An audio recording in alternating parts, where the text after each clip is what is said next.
every student needs to develop a strong sense of what's going on in the world. They're not going to be successful in their majors or in their careers unless they have a good sense of what's going on.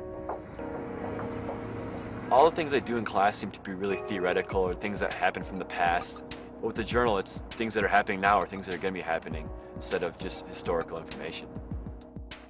One of my goals is for students to retain material, especially if I think it's very important. I want them to be able to take it on into their career. I think that students retain material better when it's embedded in a context or a story. And the Wall Street Journal is a wonderful storyteller.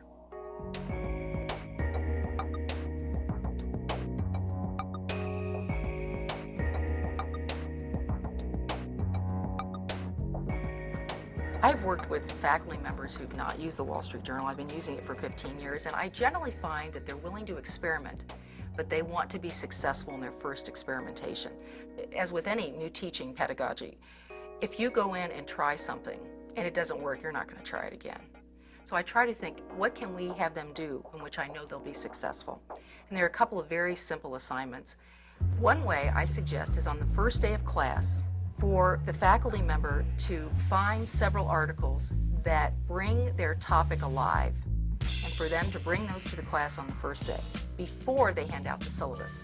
And then ask the students to look at the articles and say, can you see how this idea is being communicated?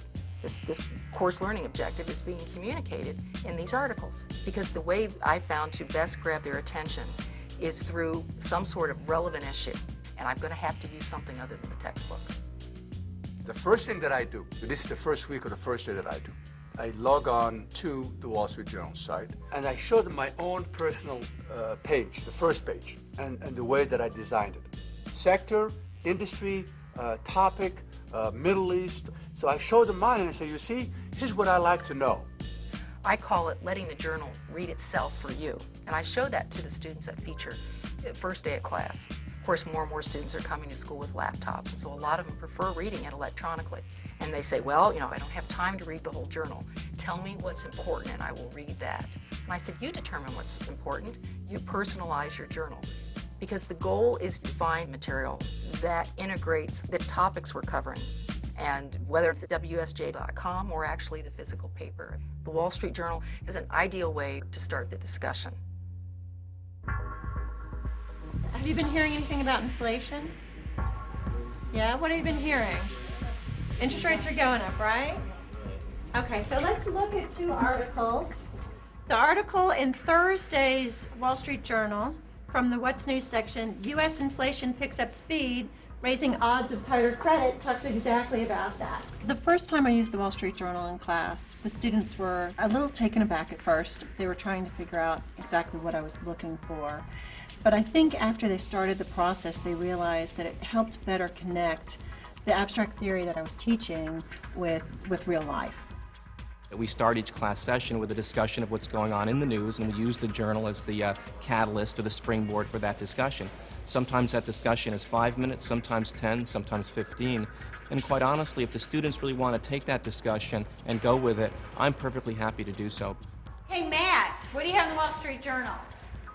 I read the article on D3 Tuesday, March 8th. In all of my classes, I pick a student at random and I say, what do you have in the journal today? And all of the students bring all of their paper copies since the last class. So everyone turns to that page in their journal.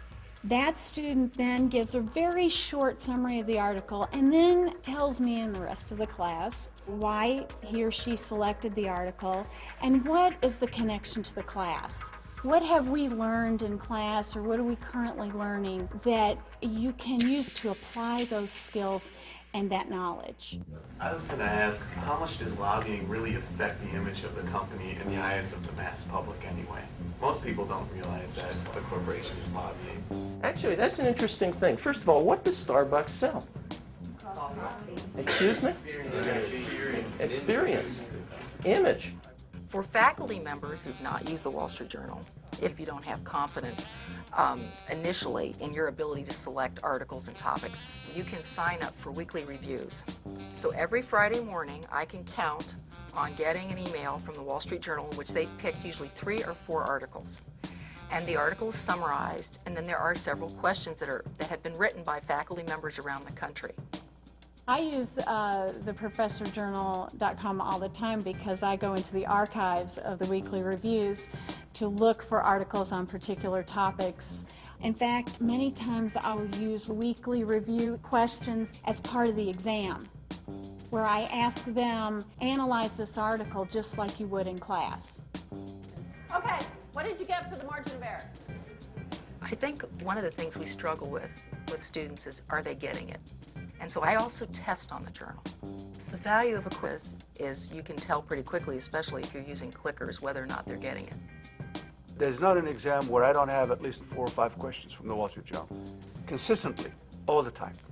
They have essay questions. Explain, based on your reading of the Wall Street Journal date, whatever the date, explain the following. So they're held accountable. They have not only to read it on a daily basis, they have to understand it and be able to explain it.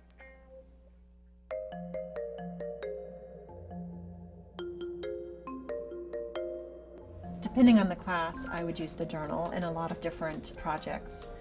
For the current issues in economics class, what I have them do is they pick a company. So they might pick the company that they're already working for or that they want to get a job with.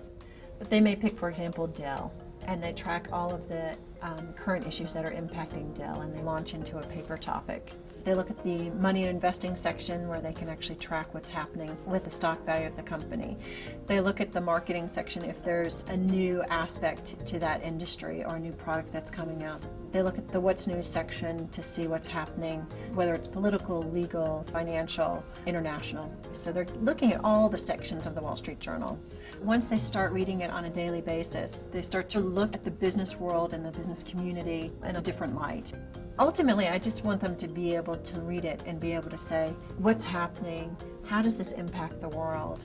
And then from there, they can say, what are the other aspects that I might want to look into?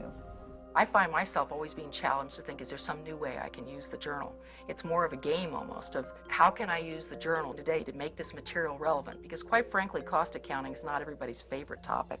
And so my goal is, I know it's important, is to try to make it as interesting as possible.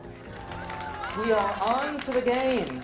This is the Wall Street Journal Rutgers Challenge. We are in round 1. The 4 categories for this first round: Rutgers Business School, Wall Street Journal's current events, business terminology, and business forum speakers. This is the course called the Business Forum.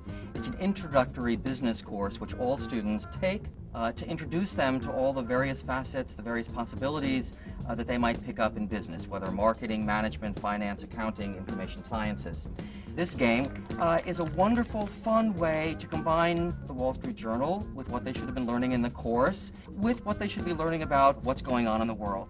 Hewlett-Packard ousted this CEO, but don't feel too bad for her. She walks off with a $1.57 million bonus. Group A. Who is Carly Fiorina? That's it. Carly Fiorina's the woman. Made some big money there. This is just one way in which the Wall Street Journal can be brought into the classroom in a fun way. This tells me that students really are, in fact, picking this up, are getting some better sense of the world, some better sense of business, and are doing it in as short as 6 or 7 weeks. So by the end of the semester, I think they have a much better idea that they can get all the business news they need, and at the same time they can fill in all the other things that are sort of fun to read in the newspapers.